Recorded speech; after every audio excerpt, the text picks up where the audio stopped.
गर्भधारणेच्या आधी सर काय काळजी घेतली पाहिजे किंवा कसं स्वतःला तयार केलं पाहिजे याबद्दल तुम्ही डिटेलमध्ये सांगितलं.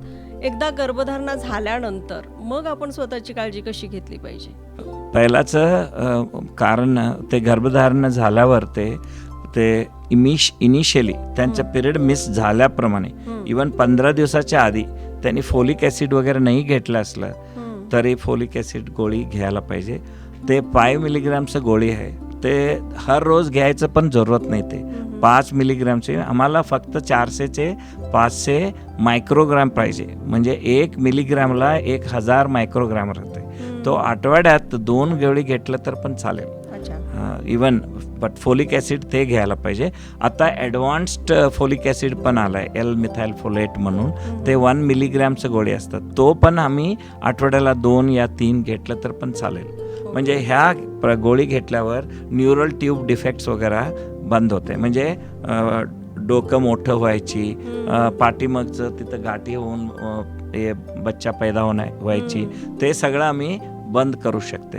आणि त्याला ते फ्रिक्वेन्सी युरिनेशन राहत आहेत थोडा, ते समजायला पाहिजे. आणि दुसरं मुख्य कारण, बायको अजिबात पाणीच पित नाही. Majority of the woman even घरी असताना पण त्यांनी पाणी बरोबर पित नाही. बाथरूम बाजू असलं तरी पण त्यांनी पाणी पित नाही. ते मी काय बोलते, woman and water they are against each other. So मतलब they don't drink water. So I suggest that at least a woman should drink 3 to 4 liters of water. And they themselves can check this whether she is drinking adequate water or no by when she passes urine. It should not be high colored and it should not be highly smelling. It should be watery type. That means she is taking adequate water. And that itself prevents urinary infection. Because urinary infection is the main reason for persistent vomiting in early pregnancy. मतलब ते continuous vomiting होत आहे त्यांना, आणि एकदा vomiting चालू झालं पाणी पण प्यायला होत नाही त्यांना, तो तेव्हा ते डबल इफेक्ट होत आहे, ते युरिनरी इन्फेक्शन. सो त्याच्यामुळे फक्त इम्पॉर्टंट इज पहिला पाणी जास्त प्यायचं, आणि उलट्याचं कारण गोळी वगैरे असते बरोबर घ्यायला पाहिजे. तिसरा, त्यांना ब्लिडिंग वगैरे व्हायचे रिस्क असतात. तर काही पण थांबल्यावर एकदा डॉक्टरला जाऊन भेटून यायचं, आणि त्यांच्याबरोबर असं प्रॉब्लेम आहे ते दाखवलं तर आम्हाला आता तुमची प्रेग्नन्सी गर्भपिशवीमध्ये आहे काय बाहेर आहे, ट्युबल एक्टोपिक म्हणून पण एक होते, ते बाहेर असलं तर रप्चर झालं तर एकदा 1.5 महिन्यामध्येच होते. पेशंट एकदा शॉकमध्ये जाईल. तो 35 दिवसांनी, म्हणजे पाळीचं झाल्यावर 35वा दिवसमध्ये आम्ही सोनोग्राफी केलं तर बाळ प्रेग्नन्सी पिशव्यात आहे काय कुठं आहे ते माहीत होतं. हे एक मुख्य कारण आहे. आणि 9व्या आठवड्यापर्यंत 11 आठवड्यापर्यंत एकदा स्कॅन केलं तर डेटिंग बोलते त्याला, परत किती प्रेग्नन्सी किती दिवसाची झाले, म्हणजे आठवड्या किती झाले, म्हणजे प्रेग्नन्सी थांबल्या पिरियडपासून डिलिव्हरीचं डेट 40 आठवडे असतात. म्हणजे from first day of the menstruation ಮುಟ್ಟಾಗಿದ್ದ ತಾರೀಕಿಂದ ಡೆಲಿವರಿ ಡೇಟು 40 ವಾರ ಇರ್ತದೆ. ಸೊ ಇದು ಸರಿಯಾಗಿ ನಾವೆಲ್ಲ ಡೇಟಿಂಗ್ ಕರೆಕ್ಟ್ ಗೊತ್ತಾದ್ರೆ ಅವಧಿ ಪೂರ್ವ ಹೆರಿಗೆ ಆಗೋ ರಿಸ್ಕ್ ಐತೇನು ಇವೆಲ್ಲನೂ ನಾವು ಇವತ್ತು ಗುರ್ತು ಹಿಡಿಬಹುದು.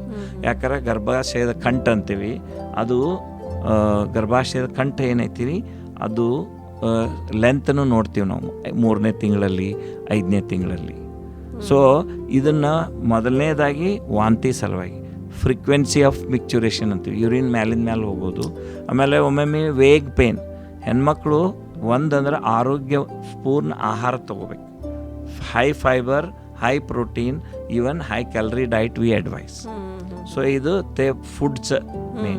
आणि पहिला 3 महिन्यामध्ये एकदा त्यांना सगळं फूड आवडत नाही, ते त्या टाइम त्याला काय आवडते ते द्यायचं. ते लाईक काजू, ड्राय फ्रूट्स वगैरे चालेल, ज्यूस वगैरे होईल. त्यांना रोटी भाकरी नाही, चपाती हे भाजी वगैरे चालत नाही. ते सासूमा and mother in law we request them that don't force what is they don't like it. So best is I call this sometimes mother in law syndrome also. ಅಂದರೆ माहेरला जरा थोडा दिवस पाठवून द्या, त्याला आईला बोलून काय पाहिजे त्यांना करून घेऊ शकते. ते सगळं व्यवस्थित केलं तरी बरं होईल. आणि ते सिम्पटमला नेग्लेक्ट नाही करायचे. म्हणजे फार वॉमिटिंग व्हावं लागलं तर पण आम्हाला दुसरं कारण आहे. एक जुडवा प्रेग्नन्सी असेल, more than one pregnancy or hydatidiform mole, first pregnancy असलं तर पण तसं होतंय. So we should be careful on all this and never neglect this because that will lead to one another. परंतु म्हणजे उलटी चालू झालं मग ते युरिनरी इन्फेक्शन वगैरे होईल, त्याच्याप्रमाणे दुसरं इफेक्ट होतं युरिनरी प्रीटर्म लेबर म्हणजे अवधीपूर्व डिलिव्हरी, पूर्ण फुल टर्म नाही होते and they develop high BP. All these are there because urinary tract infection is very dangerous.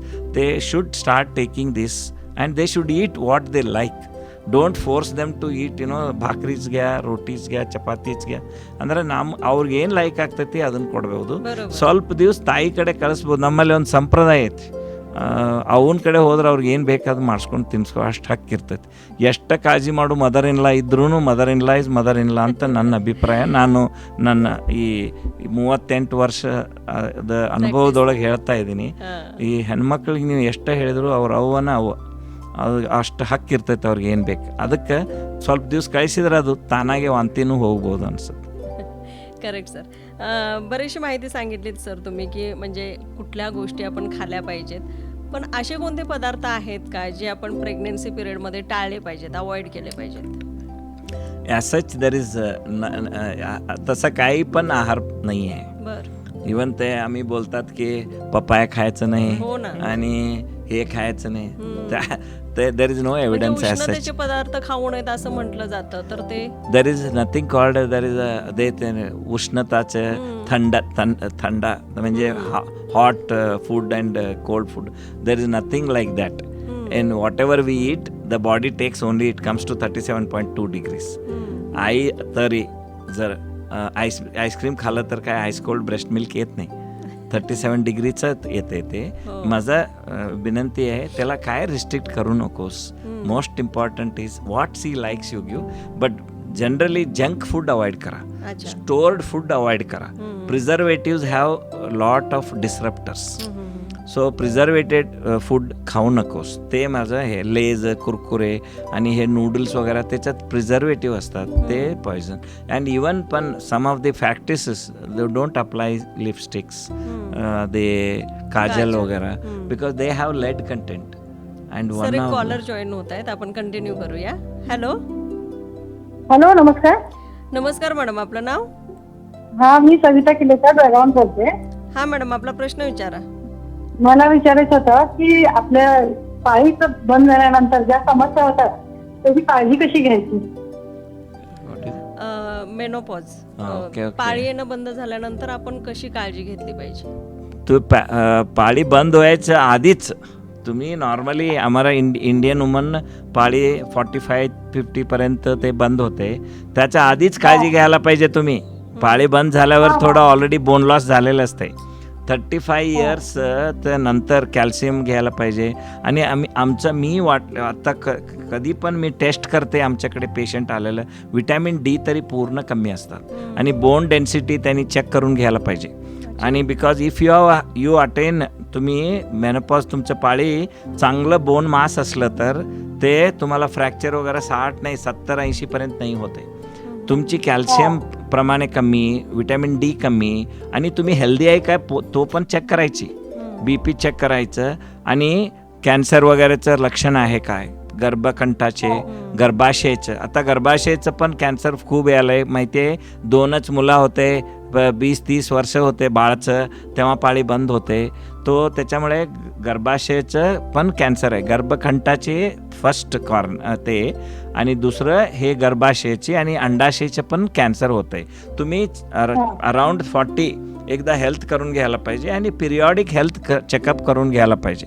आणि दुसरं पण आम्ही HPV वॅक्सिन आहे. आता 35-40 इयर्स तुम्ही झालेलं असलं तर पण आम्ही HPV टेस्ट करून घेते, त्याच्यात नेगेटिव्ह असलं तर तुम्ही वॅक्सिन पण घेऊ शकते. तसं तो कॅल्शियम प्रमाणे बरोबर घ्यायला पाहिजे आणि 60 वर्षापर्यंत घ्यायला पाहिजे. आणि विटॅमिन D, एक्सरसाइज करायची. आमच्या लोक युजली आता 45 झालं 50 झालं, बरोबर हेल्थ ठेवायचं फार इम्पॉर्टंट आहे. तो हेल्थ, पॉझिटिव्ह हेल्थ ॲटिट्यूड पाहिजे. बिकॉज तुम्ही आता पाळी बंद झाल्यानंतर पण 30-40 वर्ष, कमी तरी 80 वर्ष झालं तर आमची राहायची, तरी हेल्दी राहायला पाहिजे. तुम्ही हेल्दी राहायची. Important is how old you live, but how healthy live is important. We should not be burden on the others. दुसऱ्यांच्यावर आम्ही हे करून नकायचं नाही, बर्डन व्हायचं नाही. धरून जायचं, झोपाला कोणतरी यायचं. तुमची बोन स्ट्रॉंग पाहिजे. आणि आता बघताय की 75-80 ते तुमचे सासूमा वगैरे असलं, बाथरूमला गेलं, स्लिप झालं आणि ते हिप बोन फ्रॅक्चर, हे एकदम कॉमन आहे. तो to prevent that you should take. ते सगळं नाही व्हायचं असलं तर तुमचं हेल्थ फार इम्पॉर्टंट आहे. Okay okay, thank you sir. Thank you so much call केल्याबद्दल. आणि तुमच्याही मनामध्ये अशा काही शंका असतील तर हॉटलाईन नंबर आहे 9019904904 या नंबरवरती कॉल करू शकता.